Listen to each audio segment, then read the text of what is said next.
Hello friends नमस्कार loser study को स्वागत करछे। ओपीएससी तरफ नोटिफिकेशन आमर आसी written exam pi.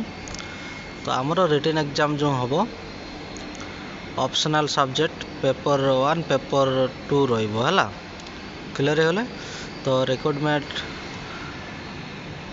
To the post graduate teacher जोटा कि post graduate teacher in physics mathematics ओडियार वैकेंसी जो थिला 2023-24 तार रिटन एग्जाम हम जोटा कि 19 जनवरी 2025 हम रविवार दिन।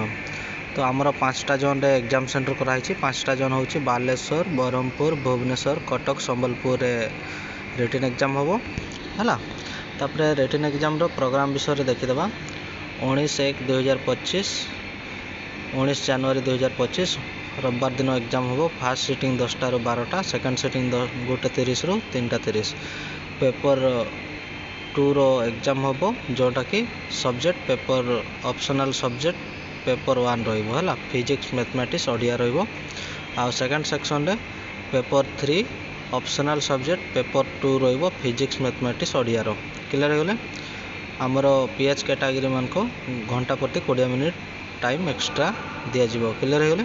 तापर एडमिट कार्ड आमर जो आसो 13 जनवरी 2025 रु आसीज है। क्लियर होगले। तो समस्ते डाउट क्लियर हो या पूर्व तो आमर बाहरी समस्ते जानी post graduate teacher in group B vacancy जोटा कि 15/9/2024, 29/9/2024, 6/10/2024 जो ओएमआर मोड आमर सब्जेक्ट कोड रही एग्जाम होता जो जानी समस्ते है। क्लियर होगले। सब्जेक्ट कोड भी सीरियल नंबर वाइज था। सब्जेक्ट पेपर सब्जेक्ट कौन कौन रही से विषय पूरा डिटेल्स दिखाई। तो जो भाई भाई मैंने भी जानना आकर टे जन दिंतु। मो तले लिंक दे दूचे, लिंक रू जाकर डायरेक्टली साइट को आसीपारे।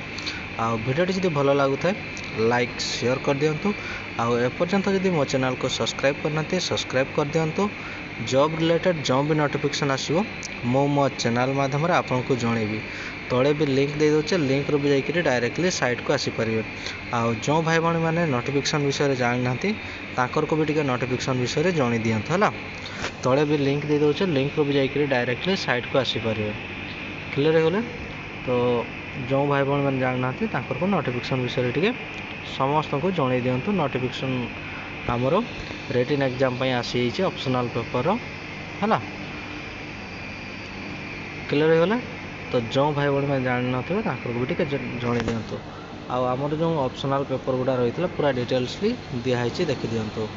एडमिट कार्ड जो आमर आसो 13 जनवरी 2025 आसीज एडमिट कार्ड। तले लिंक देदेवे, लिंक रू जाकर डायरेक्टली साइट को आसीपारे। किसी असुविधा नहीं है। धन्यवाद।